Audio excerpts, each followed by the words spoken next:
it all comes down to what people are gonna think about my values. I hope, and that's I try to do, is that people can remember me as the guy who helped them in their selling or buying their biggest investment of their life, but also as a honest and fearing, man of God that is really willing to help and be honest. Yeah. And believe it or not, we can change some people's life.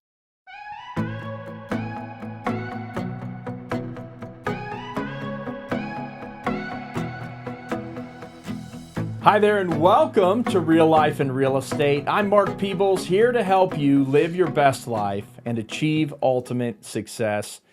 And I am absolutely thrilled today to introduce to you my friend and someone that just has, from the moment I met them, one of the most inspiring stories of really anyone that I know personally. And so I'm so excited for him to share that with you today.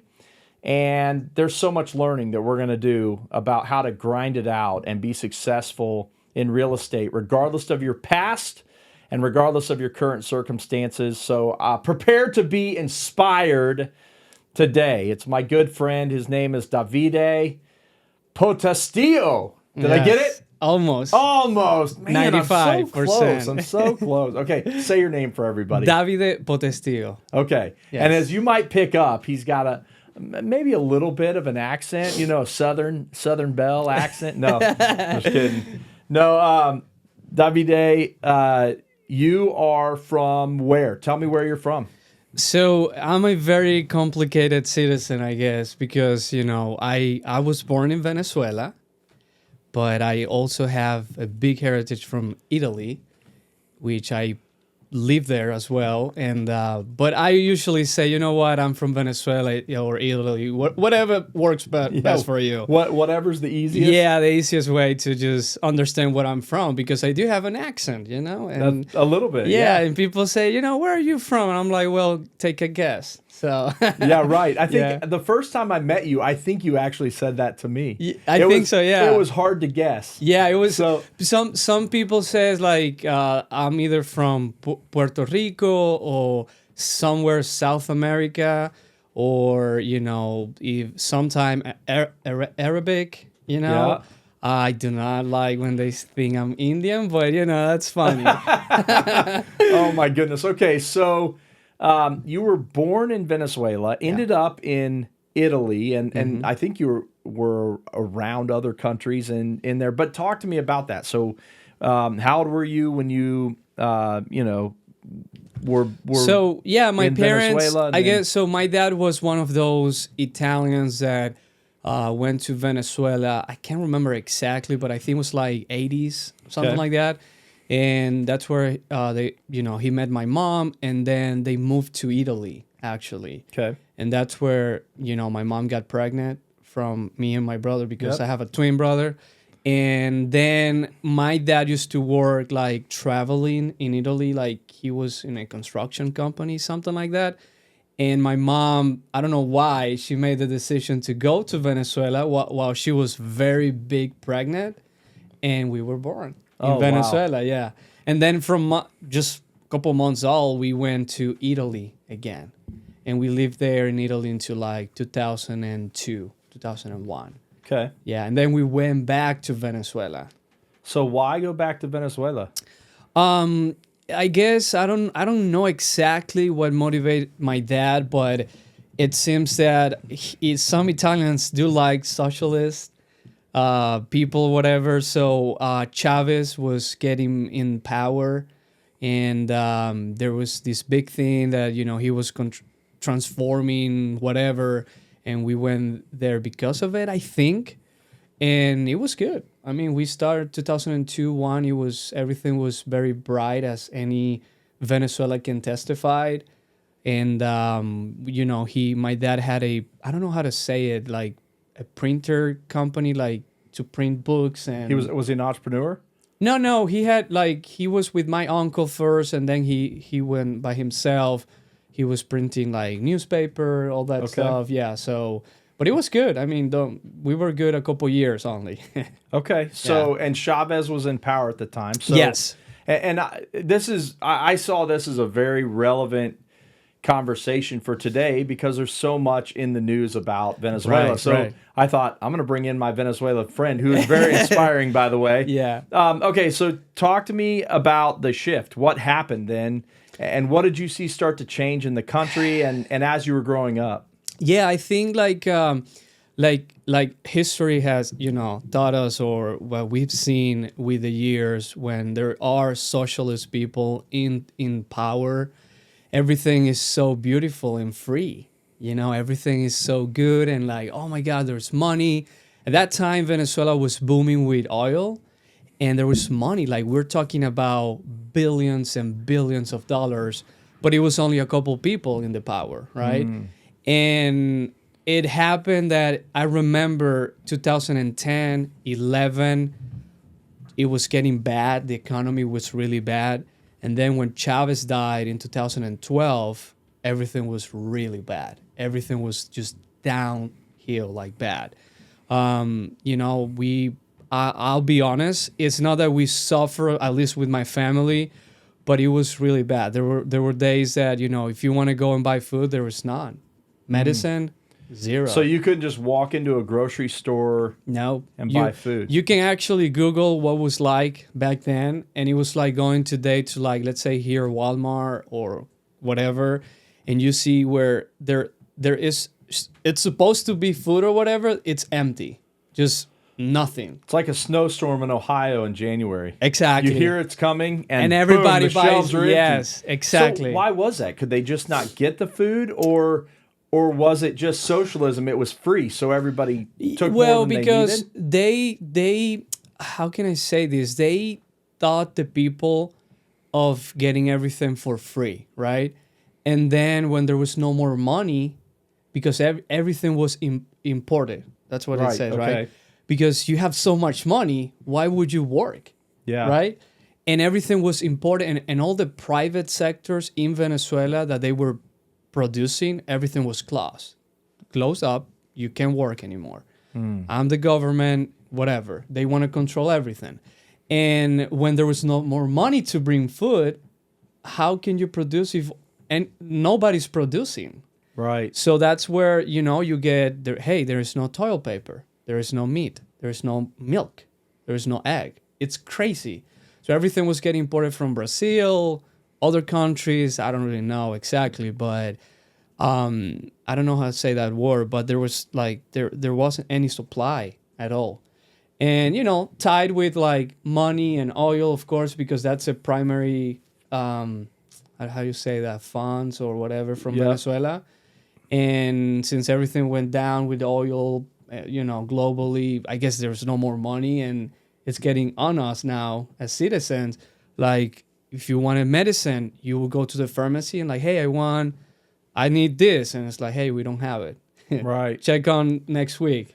So would you, like, when you were sick and you would need to go to the pharmacy, is it like American medicine where we go to a doctor writes a prescription, or were you just, when you were sick, you would just go to the pharmacy and tell them what was going on, and then they would say, you need this, but we don't have it? Yeah, it's exactly like here. Like, I mean, you may know somebody, that's a third world country thing, I guess. You may know somebody and they have it, whatever. But yeah, usually go to the doctor. The doctor tells you, hey, this is what you need to get, and this is a prescription. You go to the pharmacy, and they'll say, like, hey, I'm sorry, we don't have it. We're out of stock for like months now. And then you need to find out. There was always somebody. It's crazy.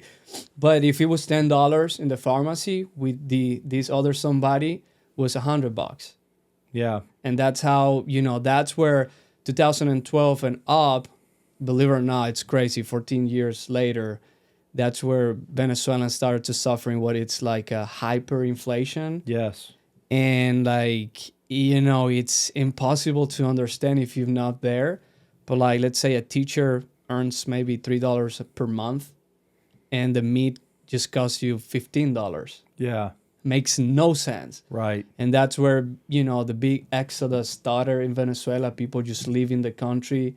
Economy first, and then security. There was bad people doing bad stuff.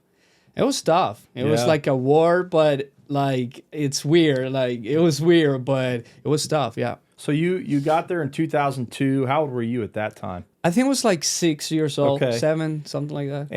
And what year did you finally leave? It was 2018, 17. 2017. So in that time, I mean, you're getting close to your 20s. You're what, upper teens at that point? 21. 21. Okay, Just yeah. turned 21. I'll, Yeah, I'll learn to it's do crazy. math one of these days. But I'm a realtor. I can figure Some commissions. 3% of anything. No, I'm just kidding. That's my Yeah. dad's joke. He said all Yeah. these years.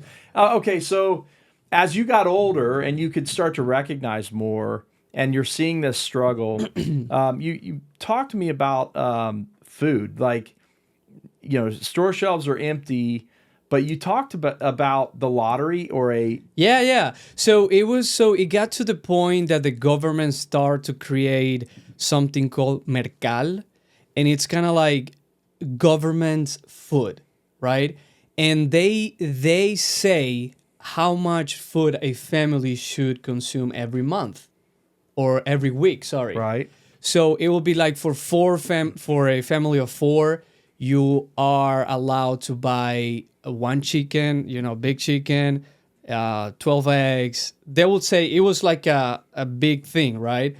And you would go do these big, massive lines, sometimes days, hours. You're waiting in line In for line. days or Yes, hours? yes. So Wow. and then you have your identification, which you have in Venezuela. You have like your social here. Yep. You have over there like an identification number, and I was the number 25,828. So I can't remember anymore, and they would say every week you have twice like a chance to go and give your ID. Do a line for like, I was waking up like 4 a.m. in the morning, do the line, and then by 7 a.m. they will pick up my ID and put it like on a big thing and do it like a lottery, and they will pick up whatever comes. You say, hey, you can buy food today. I was never lucky. I never got picked. I don't know why. And I was a kid. I mean, I was younger there. I was like maybe 16, 15 years old. And it hurts you in a deep way. Like, what's this? That's no, like, it's very weird. Like, Yeah. you were used to differently, and now you're doing this. It's like, okay.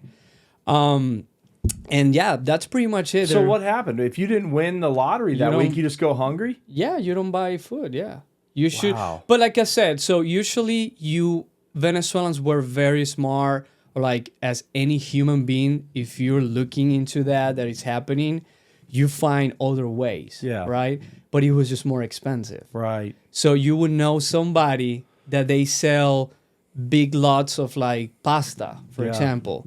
A lot of pasta, and they would sell it for $100 or whatever, and then you will buy it and keep it in storage. Yeah.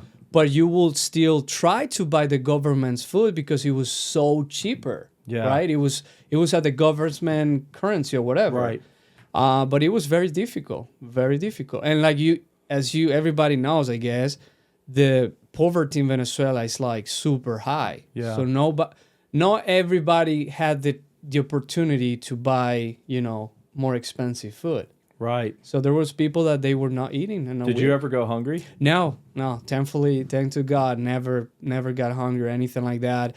We did find some days that it was like we were seeing like it was getting empty and it was a Yeah. little scary, but the Lord was always good. Yeah. That was something really. So talk to me about that, because you talk about your faith a lot, and we Yeah. talk about faith all the time on this show. How did your faith play into your situation, your circumstance that in those days? Yeah, so on my mom's side in Venezuela, all my family, they've always been apostolic. Which is a Christian denomination, Yes, right? yes. Like, I don't know how to say it, like, they call us one Jesus or whatever. So we are from the UPCI international, like here, it's in America actually. Yeah. And over there, that's all I knew. And I was very young. My parents, they never served the Lord like me and my brother, we did. When Yep. we were like 14, we just decided. But yeah, I mean, like, I do remember my dad sometimes it's just like, hey, son, do you mind if you pray? Can you guys pray for work and like, Yeah. all that stuff, which is ironic, right? Yeah. But, we always believe, like, as any Christian or believer, that everything comes from the Lord, even Yeah. in crisis or whatever. So, you live there with a little scare, but always thinking like, if you died, I guess is a gain in the Yeah, Lord. You know that's what I right. mean? And yeah, always believing that the Lord will provide and all that, and it was always like that, Yeah. always. Was your mom a believer? She was. I mean, her dad was a pastor, Okay. but she just, I guess she didn't go anymore. I don't know really, but she was, yeah. Okay, so you lived in this socialist society. Yeah. What was the breaking point? Like, we've got to get out of here. Well, it was getting to the point that back then there was a lot of protest, and the government started to create this, like, it's called like colectivos or tupamaro back then. Really bad people that they Yep. were hurting, like whoever was not aligned with the government. And my brother was always against the government. Me too. We were at college, and the breaking point was one morning. I wake up like 4 a.m. to go to college. Believe it or not, it was Wow. like travesty. But yeah, I wake up. I got off from my house, and they got, how do you say, ransom? Yeah. Like Like kidnapped yes, for a ransom? Like they Yes. want you to pay to. yeah. So they kidnap. They wake up my brother with a gun in his head, and hit him as well. And my dad as well got hurt. And my mom didn't get hurt, but she, I mean, and nobody So likes it's a that. very traumatic experience. Yes, it was really. And I was at college, and I received a call. I was about to play soccer actually. Wow. And I got a call, and I'm like, "Hey, Davide, you need to come. Something happened." And when I got there, these people just hurt them, and they stole everything from us. And at that point, I'm 21. I'm like, I'm out. Yeah. I need to get out of here. We're gonna get killed, literally. Now it was getting to that point that you were going to get killed. Wow. Whatever they say on the news, most of it is a lie. But when it comes about dictatorship, killing people because you're not aligning with their government's idea, you were getting killed. Literally. Wow. Just like that. Doesn't matter. So I'm like, I'm young. Yeah. That's what they want. I'm out. And then, American dream, here it come. Yeah. So, okay. How did you actually, how did you get into the United States? Like, did you cross the border like we hear all the time, or did Nah, you yeah. fly? Like, how did you get here? Yeah, so I actually I have a very good friend, pastor, who I loved, and he loves me as well. Very good friends. He is a pastor in Michigan, Pastor Danny, and I remember I was talking to him when I was deciding to leave, and he's like, "Davide, I'll buy you a ticket. Don't worry." Wow. And he just bought. I have no money, zero money. And he's like, I'll buy you a ticket. Come here. I'll meet you here. And back then, immigration wasn't that difficult as it is nowadays. It's like, the end of the What war. year was this? 2017, 18, something like that. Okay. So that's under the previous Trump administration. Yes, I believe so, Okay. yeah. So, because we hear, whatever you hear in the Yeah, media, yeah. right? There's, Trump's against immigrant. Yeah. But you came in under the Trump administration. Yeah. I just got on a plane, came in. I arrived in Detroit Airport, International Airport, and I mean the officer was very kind and nice. What are you doing here? I'm like, hey, I was honest. I'm like, because at first I was visiting, because I needed a break, Yeah. right? But then when they was like, okay, cool, boom, you can come in. I just got in. That's it. Yeah. Wow. And then eventually, how does it work with asylum? Did you request asylum? Yeah, so in less than 3 months, I already knew what I was going to do. So we request the asylum, politician asylum. I think that's what it says. Political? Yeah, political. Yep. Yes. And that's what I did, and that was the only way for me, the only way, sorry, to keep me legal here. Yep. In a way to just present it and show my case and see what can happen. Did your brother come with you? No, he came after, I think, or before. After, I can't remember anymore. Okay. It's been 8 years, man. You put that behind you. Yeah, no, like Well, like lots happened since then, right? yeah, I mean, life. I'm a grown man now. I'm still young, but it was just me, my brother, a cousin. We have to outgrow life, like as any maybe younger folks out there. They have their normal. You're 20, you go to college. All the For me, it wasn't like that. It was either you work and you get paid your stuff, or you just get hungry. Yeah. So yeah. So okay, so what did you do for work? Yeah. So when I got in, when I was with Pastor Danny in Michigan, then I decided to come to Cincinnati. My brother was here already with my cousin, and I decided, you know what, I want to be with family. Let's go there. And when I got in, I started working. I think it was like in a warehouse. Okay. On Crescent Park, and it was very depressing. Yeah. I was making no money. It was like, oh my gosh. But as any start, you need to be like a gold, right? Yep. Get a lot of fire on it, and just then bright, I guess. So yeah, that was start working in a warehouse, and then from there I was like, I need to make more money and I need to learn something. And I started working in construction. Okay. Yeah. Didn't you and your brother both work together in Yeah, construction? yeah, we ended up working together. I mean, I guess that's one of the things to be a twin brother. Usually do everything together. And we were just one car, and then the second car, working construction, just learning, growing and all that. So, and then, then from construction, I did before construction, I actually worked at Chick-fil-A. Did you really? Yeah. Yeah, it was Wow. funny. Yeah. It was interesting, but What yeah. did you do at Chick-fil-A? I was the Fry cook? yeah, Working in the back? I had experience on it, so I was working on the back, and it was fun. But it didn't last that much, though. Yeah. Just 1 month. I needed that money, and then I just left. Yeah. Yeah. But then after construction, I started doing real estate. Okay. Yeah. So, how old were you when you got into real estate? How many years ago was that? That was so like full time. It was 2022, Okay. which means I'm 29 now. Well, 20.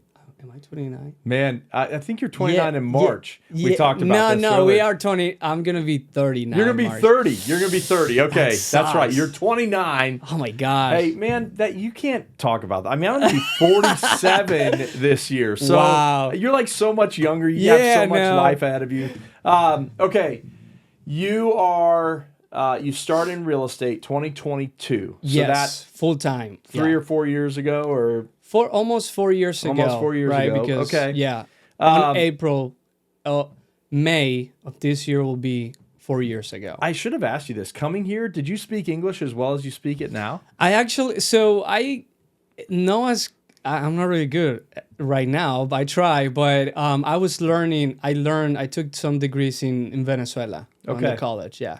Okay. That's where I learned English and French. Okay. Yes. So that's where but over here, at church, it's American. Like it helped me a lot as well. Okay. So now you are 2022. You decide to get into real estate. Talk to me about that decision. And then, like, here you are. You've only been in the country a few years, 4 years maybe at that point. Right. Like, how are you even going to break into this business? Yeah. So it's funny. Being an entrepreneur is not something you may build it, but sometimes it's in your vein, Yeah. in your blood. Yeah. There are people that are born with it, and there are people who built it, which is fine. I believe I was built it, right? I have it in my system. So when I was here, that was pre-COVID. Okay, is that Yep. correct? You came into the country pre-COVID. No, but when I'm making the decision to start my real estate Okay, journey, yeah, so 2020 to 2022 would have been 19, COVID-ish. something like that. Yeah. So I'm there and I have my work permit from asylum and I'm talking with my brother. I'm like, listen, we need to buy a house. And he's like, all right, cool. He'll do whatever I said, right? And I'm like, all right, but we need money. And at that time, there like the part of like immigration helping people that are not citizens was very complex, and you were not getting a loan. FHA will not approve you. Conventional loans will not, on their guidelines, was really difficult. But then Trump got in, and I guess Trump was there already, and all of a sudden I heard a friend who says, "Hey, Davide, my cousin just bought a house in Florida. I guess you can do it now." And I'm like, "All right, send me the lender info, whatever," and we got approved. Wow. Right? We got pre-approved.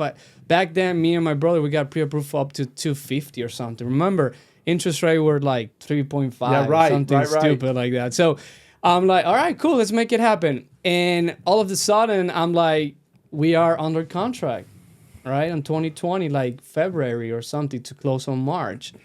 And I remember that I was, we were buying the house and I'm like, all right, let's do it. And I remember, this is something funny, that the lender sent me a text like, hey, we got a problem. And that was like pandemic already, COVID time. Yeah, right. Remember, it was the end of the war. And March 12th, I think, was when the shutdown started, like right it was around that time. Right there. And I was like, oh my God, what are we going to do?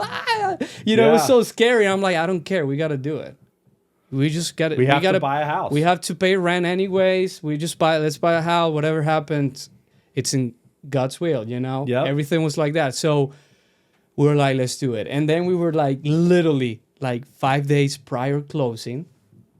And the lender sends a text like, hey, we may have a problem. I'm like, what's going on? And I call her and she's like, well, we have a problem with your work permit. And I'm like, what? Didn't you pre-approve me? What is this? What? Yeah. 5 days prior closing? What's going on here? And I'm like, and I asked her, I was no experience. And I asked her like, hey, do you think is that a major problem? And she's like, I don't know. And I'm like, wait, you're the lender. So you say, do you think it's a major problem? Yeah. She's like, I don't know. I don't know. And I'm like, wait, what? You're the lender. You should know. I'm like, well, I don't know. I don't know what to do. And I'm like, oh my, I couldn't eat for 5 days with my brother. Oh, it was so like, but anyways, at the end, everything worked out well, right? It was the best investment of our lives, of course. Because so now I want to say, you bought your first house. Yes. How old were you? I was, 24? 24, okay. First house at 24. How many do you own today?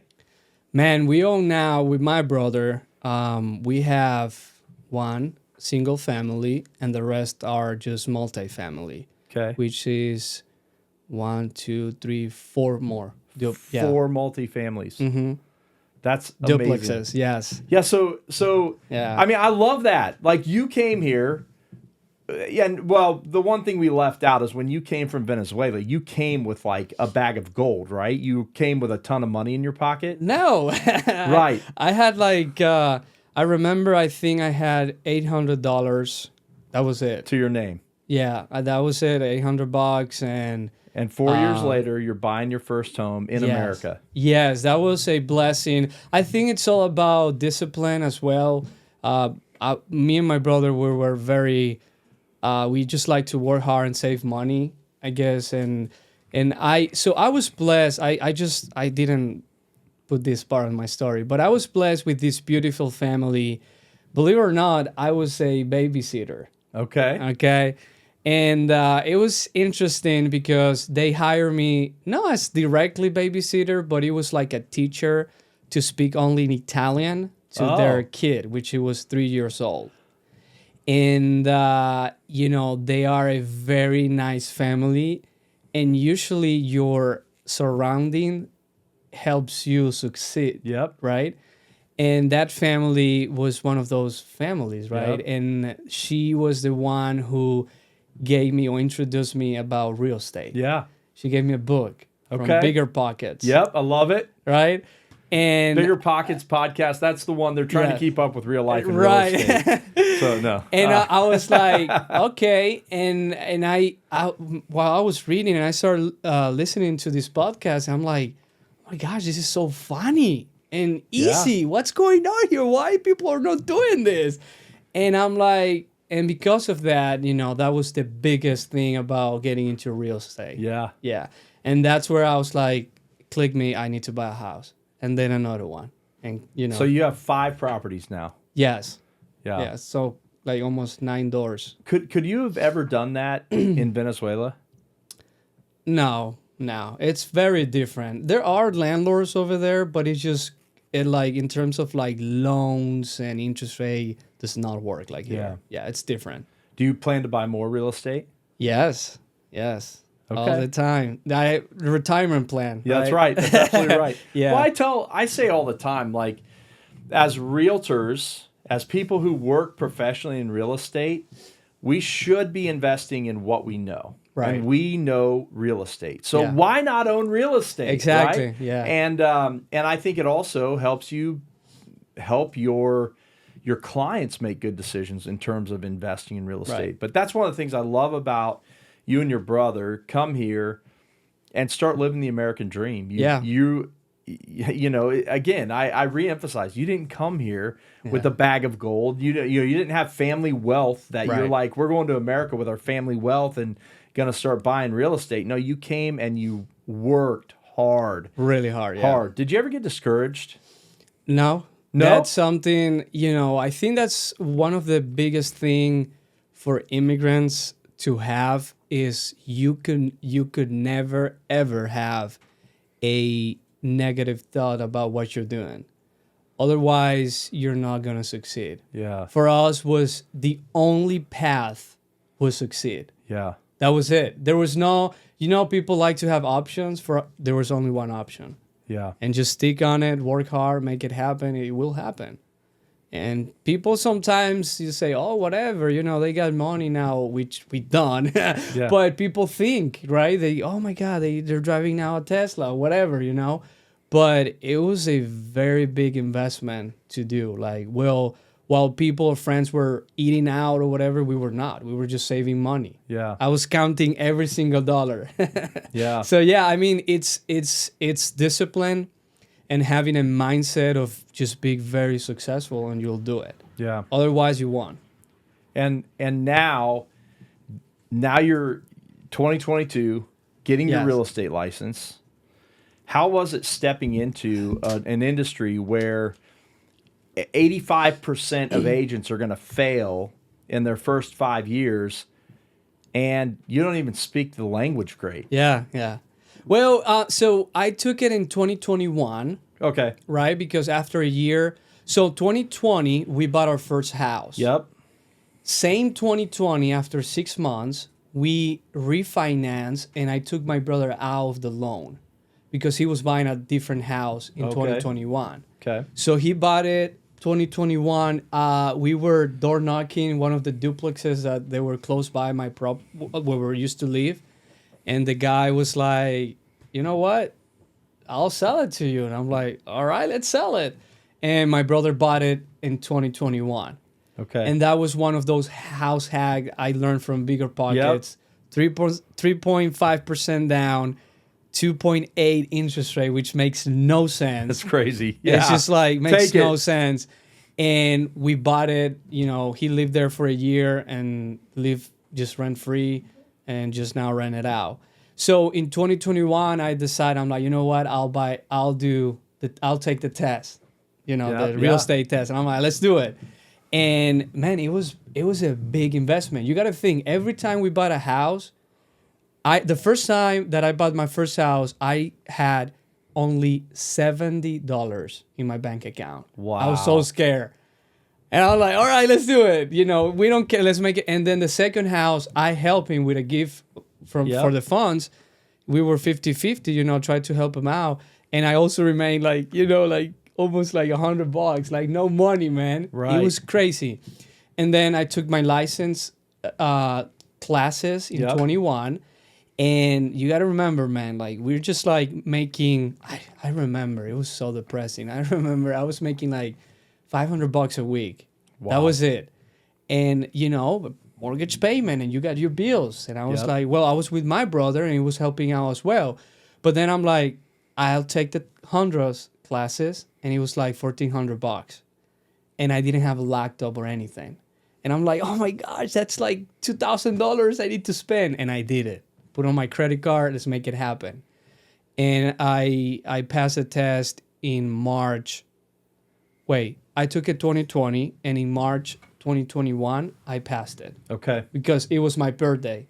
And I wait one day after my birthday. So you didn't have to pay again. Yeah, Right? which in Ohio, for those of you listening from outside the state, he went to Hondros. That's a big college in the state of Ohio, probably the #1 educator for real estate in Ohio. And then in Ohio, you get your license. And then your next birthday, after you get your license, you have to renew your license. So if he had taken it 3 days before and passed, he'd have to renew on his birthday. That's just kind of the weird made law in no Ohio. sense. And I'm like, and I was very scared because I took the 6 weekends classes because I needed to work, right? Yeah. Monday to Friday. And then Saturday and Sunday, I was taking this class online. And it was tough because it was my first time doing a test in English. Yeah, I was going to say, how hard would that have been? Man, I was so like, and then so when I did the classes on Hundreds, you have this Konku cram, something like that. Copy cram, yeah. Yes, and I was like, all right, I have up to like March the 25th. I have like 3 months to study. I was good, right? And it was like 4 hours a day. Literally Wow. every day, I remember every single question, like, and because it was in English, right? It's not my native language. I was like, I'm scared, and everybody was like, yeah, you need to pass it the first time and all that, and I did. Yeah, I was. That's awesome, yeah, man. Yeah, it was. That's amazing because it's a hard test. And but in the meantime, and this is where my wife now comes in, right? I'm a big believer that your wife is a big key for your success. That's amen. I believe it. It's crazy. Her everything. She's like, and I remember we were like not super sweetheart back in Venezuela, but I had a big thing for her and she as well, but it wasn't our time. Yeah. We were kids back then. And when I learned that she was here, her dad is a pastor. And he was preaching here in Cincinnati. Okay. And I hey, what's up? He's my good friend. I'm like, well, yeah, we're here in New Jersey now. And I didn't know. And I start texting her before my license, taking the test. Yeah. And when I remember I was asking her out, I'm like, do you want to go out with me in New York? I'll come visit and we'll go to New York. And she's like, I'll go out with you if you pass the test. Wow. And I was like, whoa. What? Yeah.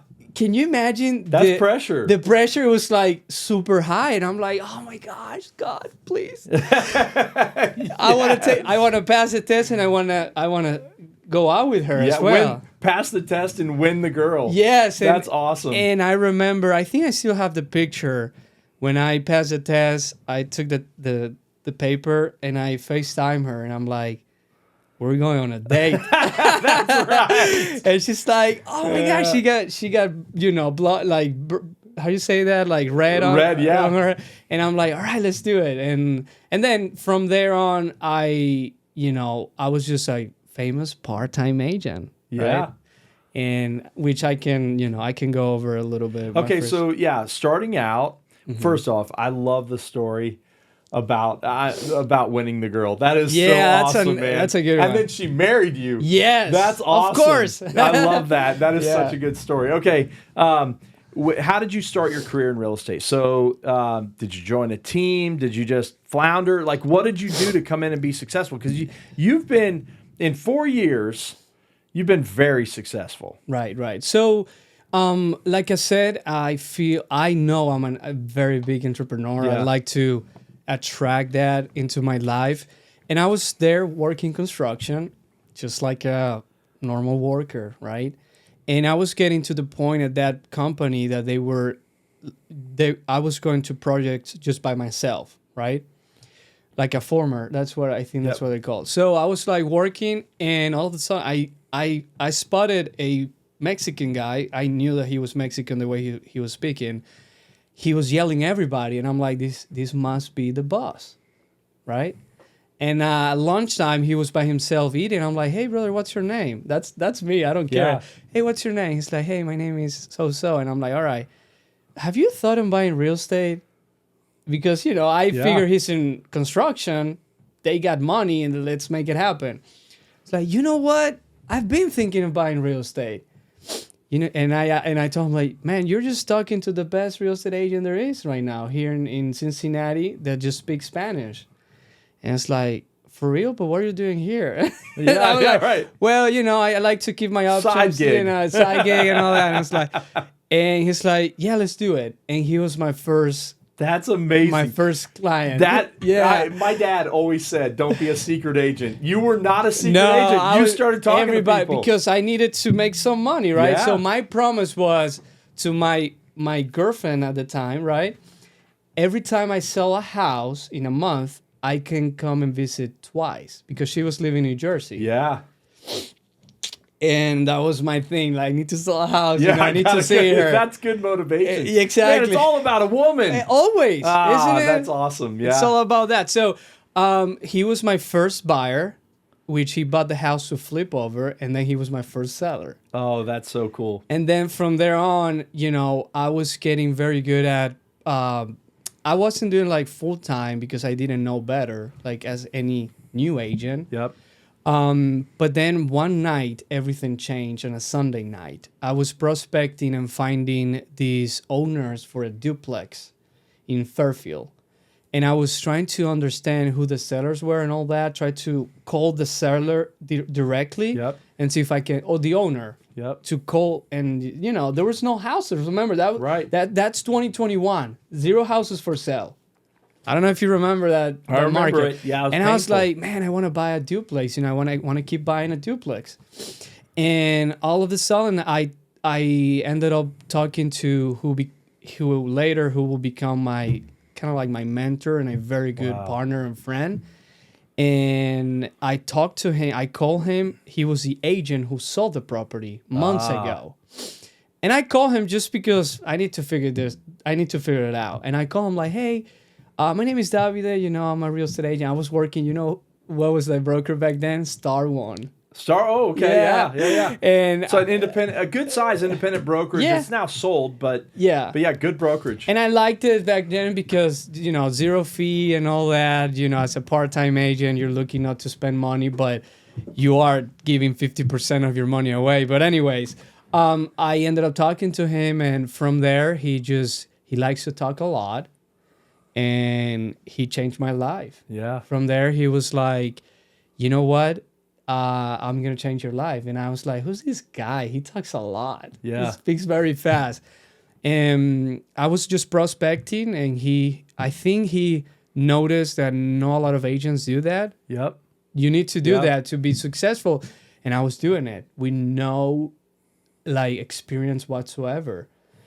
And from there, he got me, and I was following him everywhere, and he was teaching me. Was he like your team lead then? Yes, Okay. he becomes like the team lead, like he was the leader of the team and all that. And he was teaching me how to talk to for sale by owners. That's I believe that's now 2021, ending 2021, but I was still working in construction. I was afraid.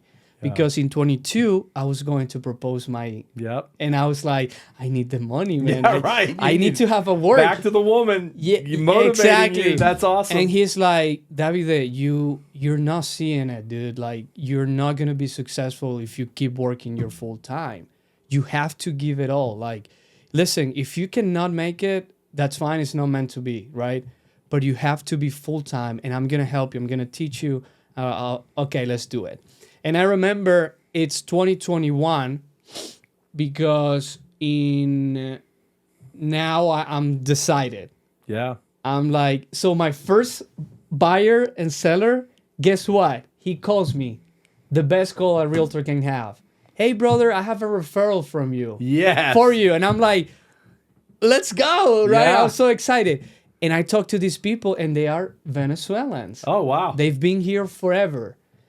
And man, it's just too good to be true. It's a condominium in Mason Yeah. where there are 0 houses for sale. I'm like, this is easy money. Easy money. And that was my first like sale like with him. Yep. And man, I remember so like vivid. It was $8,000 in commission. Yeah. And I'm making numbers. I'm like, okay, with my current salary, this is like 3 months of working construction, Yep. 40 hours a week. I'm out. Yeah. I'm out. And so you went all in. And I went all in. And I remember I always like not to cut my bridges with my, employers Yep. because they were really good to me. And they didn't beg me, but they were kind of like, hey man, don't do it. They were afraid how the market was. Yeah. And they just wanted the best for me, right? And I'm like, Yeah. dude, no worry, I'll do it. And I told him, listen, if I don't make $50,000 on this year, 2022, from May to the December, you know what? I'll come and work for you again. And that first year, I did like 100,000. Yes. And I'm like, I'm out. Yeah. I'm literally 100%. You're all in. Yeah, and that's how I pay. Then with my friend and my mentor, he just taught me everything. Yep. I was just doing for sale by owners a lot. Yeah. And then the buyers were coming in as I was That's working. amazing. Yeah. And it was I pay all my wedding, which was very expensive. Yeah. Yeah. It was paid off cash. Wow. I didn't owe anything. I bought my car, and it was a very blessing start of the business. Now, it wasn't that easy, right? No, it's not easy. I can tell now and say it looks like, oh my God, he made 100,000. It wasn't easy. It wasn't. It was every single day waking up in the morning saying, what am I going to do today? Yep. Literally. Showing up. Showing up, calling people. Out of 100 people saying no to you, at least one would say yes. Yeah. And that was part of the success. What's the most transactions you've done in a year in your career so far? Do you know? I think it's like 45 That's or 40. amazing. I don't know really, but 40 or 45 in a year is huge. Is it? Being 4 years into the business, All right. Okay, so or 5 years. Well, I guess you're about 5 years 5 into years the now, business, yeah. right? Yeah, that's amazing. That's a big mile marker to get to, is that 5-year mark, because most agents fail within that time. For our audience out there, I know not everybody likes to talk money, but we're talking to agents out there. Yeah. And I've always said real estate's the one business where someone tells you their volume, you can pretty much discover or decipher what they're making. So, yeah. How much money did you make in your biggest year so far? So I think my biggest year was last year that I think I made over 225, almost 230. And I think so. You were making $500 a week, basically $25,000 a year. You made $230 last year. Yeah. And that's like, growing and being better at your job. Yeah. That's the biggest part from what my partner and mentor taught me very well, was just don't be a discount agent. Yeah. You're giving a very good value to customers. You got to get paid because they are making money. Yeah. And like I said, this is a sales business, Yeah. right? Sometimes you do have to break a little bit here and there just to help your seller. right. Because I think for me, that's a normal one role, is to really help your customer, your client, which becomes sometimes friends and family, That's it's right. crazy. But I think now growing, and one of the reasons I came with Navix, I think the biggest part is we can align on a lot of things like believing God and all that stuff, which I love about you, and it's very nice. It's all about also the money, right? Yeah. With the other brokers I was at, it's just like for a top producing agent like myself, I rather keep that money. Nobody's giving me those buyers and sellers. Right. Everything is organic. Yep. And I'm a big believer, I'm gonna make my money. Yeah. You know what I mean? I deserve making every single penny. Yep. Does that make sense? Yeah. And I think that's, part of like growing and just understanding the business side, how you can make more money Yep. while you don't work that much. You know what I Right, mean? right, right. So it's just part of like everything. So I believe this year, my goal was every year just going more. Yep. And I succeeded. So this year I'm praying God, of course, that Yep. I can just touch that $350,000-$400,000. Yeah, you'll get there. That's a goal. Yes, that's a You'll goal. get there. So go back now, all the way back to 2015, 2016, before you left Venezuela. Could you have ever dreamed of this life right now? Yes. Yeah. Like I said, even though I was there, it's just so weird, man. It's in your mind. Yeah. It's just right here. I've never had a mentality of like being poor or stay where I'm at. I was always successful. I always Yep. picture myself, Davide Potestio, successful, right? That's it. Like I said, and I think that's one of the biggest reasons why I get to do what I do now. A vacation in a year, traveling whatever we want, all that stuff. It's not because, I got lucky or whatever. It's all about our mentality. Like, I want that life. Yeah. Sometimes you can, right? You can travel or spend the money, but it's going to happen. Just keep thinking that way. Yep. It's going to happen, and I've been really blessed. That's awesome. I give glory to God because it's because of His mercy first, Yep. but it's also you giving that discipline and working hard, and God's grace is going to give you that. It's amazing. I was talking to a pastor friend of mine yesterday who's had a massive impact on my life, and he was talking about Matthew 6, where Jesus is talking about do not worry is what he's talking about. So do not worry about tomorrow, for tomorrow has enough troubles of its own. And he says, look at the birds. They Beautiful. do not toil. They do not, but the Lord provides for them. Provides, yeah. However, he said, but Mark, those birds, they can't just sit in the nest all day and wait for it to come to them. They have to actually go out. They have to find the worm, Yeah. They have to bring it back, prepare it, feed their children. Yeah. Like they actually have to do that work. Yeah. And God always provides for them. And that's what I love about your story is you're not afraid of the work. Yeah. And you've been incredibly blessed because of it. It's just inspiring. So let that be a lesson. Like so many people I talk about all the time, they get their license and then it's like, the business should just come in. No, if you work, you'll be blessed. Yeah. But you have to go and do the work. And I think that I love your story for that, man. No, yeah. And it's like I always pray, like at first, right? I was very scared. I'm not going to lie to you of this sales business, which we are. It's it's just like so negative from the seller side or buyers because it's always a no, right? And I was feeling at first, like when I was talking with my mentor and my friend, I was like, man, I'm a little scared because I have this accent and people think that I'm going to be this spam call or whatever.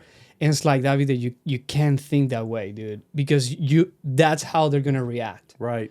You just got to call and just show your value. That's it. Very simple. Life is very simple. People sometimes just overthink a lot. It's very simple. Just call and just show your value. There's going to be somebody who's going to be like, man, finally somebody told me very honest. Yeah. Finally somebody said what I'm doing wrong. You know what I'm saying? Yeah. And obviously, every time I get to see for sale by owners, which I still do, now I think I'm more. Do you like Dragon Ball at all? Like now, No. When they get the yellow whatever In the background, they're going. They're like, all right. They're like, yeah, we know it. So there is something you're- called that they do like Super Saiyan. Yes, okay. Okay, yeah. And now I think I'm like Super Saiyan. You get more stronger, right? Okay.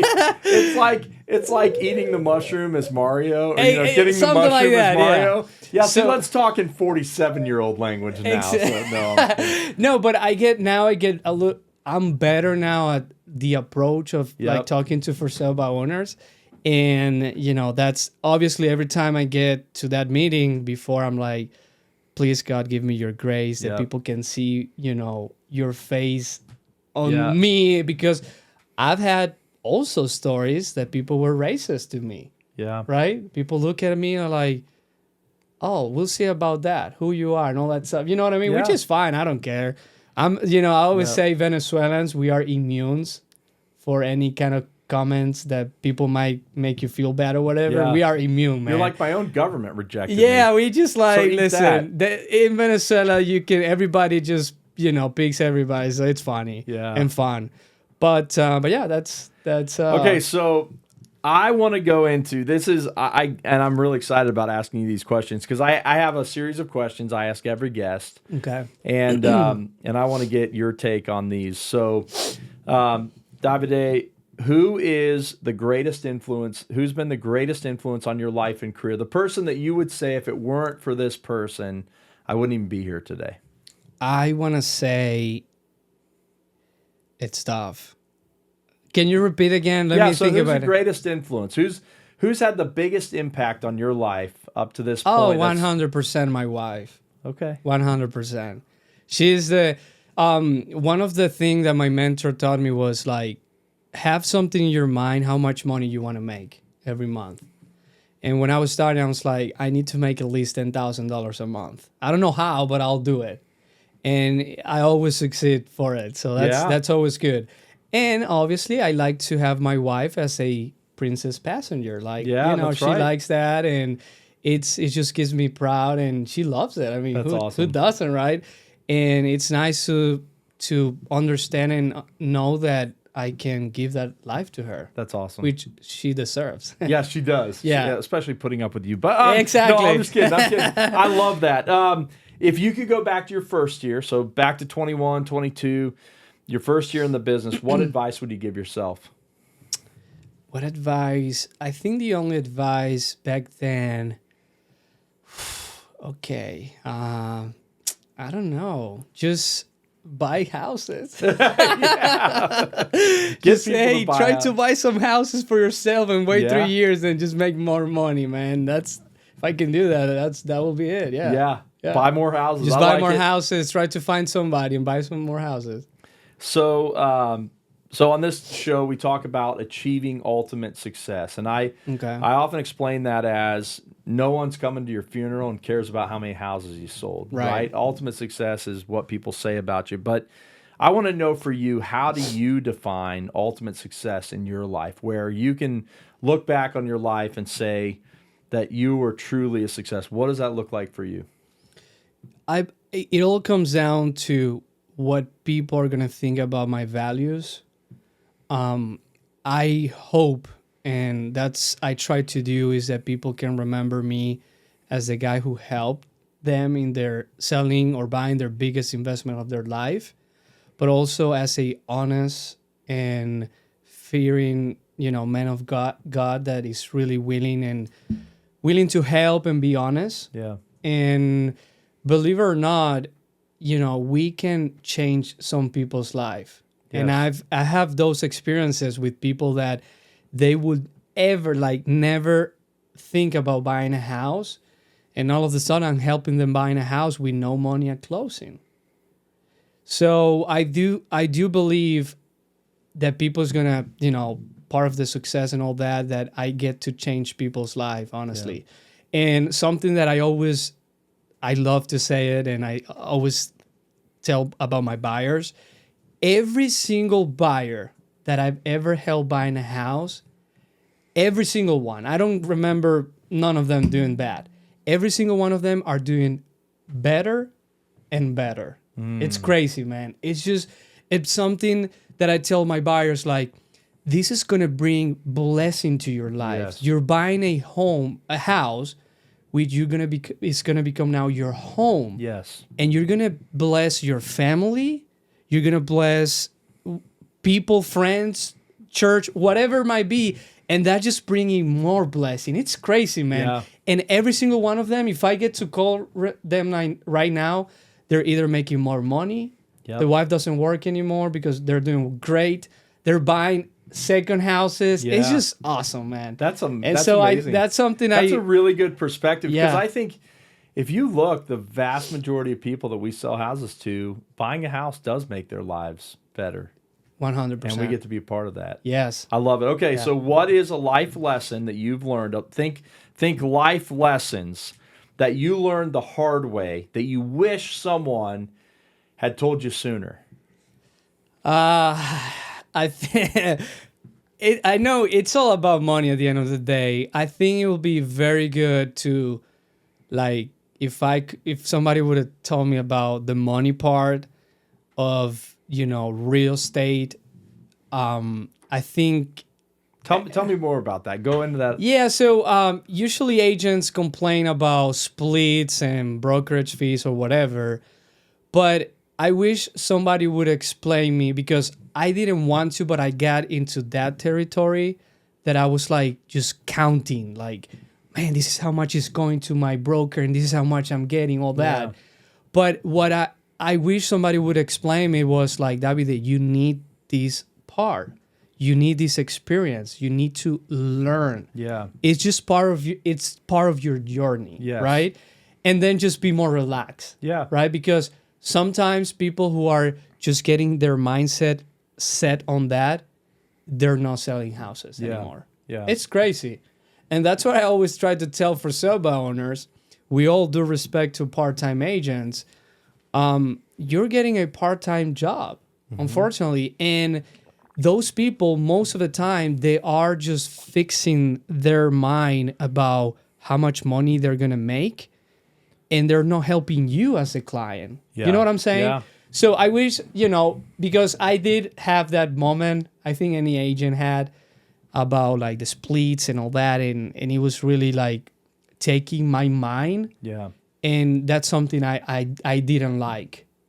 Yeah. I was, kind of reaching for the money. It's like, I don't like that. I don't really care about the money. Yep. People, especially me, I'm a big believer that the love, I don't know how to say that verse in English. Love of but- money is the root of all evil. Exactly. And people would say love of money or money is the root of all evil, but the Bible actually says love of money. The love, yes. Yeah. So when money rules your, a good friend of mine says it this way. He says, you can either control your money or let your money control you. He said, I control my money. Exactly. So I don't like to, be attached to like, oh my gosh, no, I don't. I really don't. Obviously, everybody with money lives very well, right?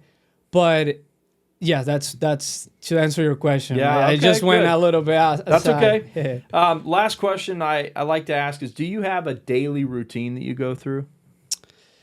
I do.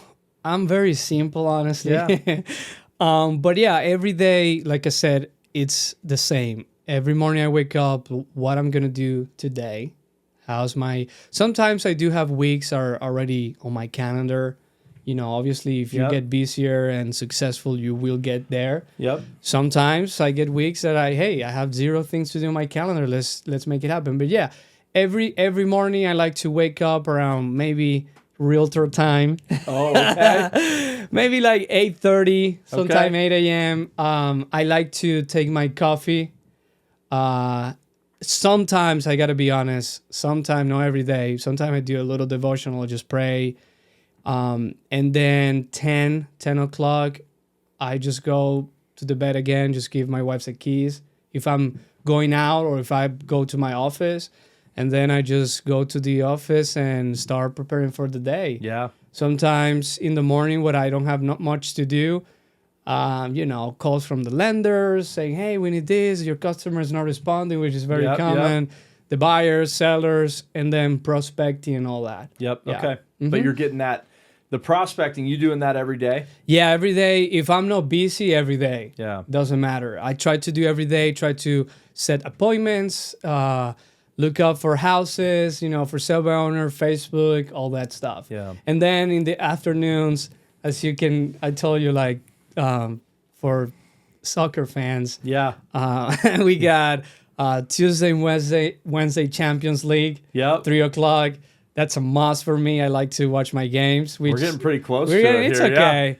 It's just starting off, so it's okay. Yeah, well, and no one, when the podcast comes out, they don't know what time we recorded this, but that was one of his Okay. things was I want to be out by 3 so I can watch my Champions League And it's soccer. already And I 3 said, don't o'clock. you mean football? No, okay, so last question, or really just asking you to help agents out there. There are agents right now that listen to this, watch this podcast, and they're struggling. They're feeling discouraged. And they need some encouragement from someone who's experienced a lot of success. Right. How would you encourage them today? I would say this is my advice, okay? If you feel that you're not selling houses, listen, we all have that moment. Like nothing's happening, bills are coming up, and you're like, oh my gosh, what are we gonna do? I always advise any entrepreneur or agents out there, listen, if you in your heart and you gotta have stomach for it. Yep. You have to have stomach. If you're weak on that end, you're really not gonna make it, honestly. Find something else. Don't waste your time. But if you really like it and you're passionate about it, just give yourself a week. Do yourself in your mind, just I'm gonna bring a seller or a buyer. I'm gonna do it. First day, second day, 7 days ahead. Just do it, and trust me, next week you're gonna have something. Yeah. It's just simple as that. Remember I told you, Yeah. life is very simple, man. Yeah. You just gotta attract that. Yep. It happens to me. I was almost 2 weeks in New Jersey with my family, my wife's family. And, usually people say, yeah, January is very slow, whatever. And man, I gotta be honest. I had 2 closings in January, which they were already done by December. But in January, I was like, I'm empty now. Yeah. What am I gonna do? Oh my gosh, all that Right. the things. I know the feeling. Yeah, I know it. And then I'm like, I got here on, can't remember, Saturday the 9th, I think it was, right? Yep. And next Sunday, I just, church and then soccer, just relax. And then Monday, grinding. Yeah. Let's make it happen. And I did the same. 1 week, just straight doing, finding, trying, calling clients here, there.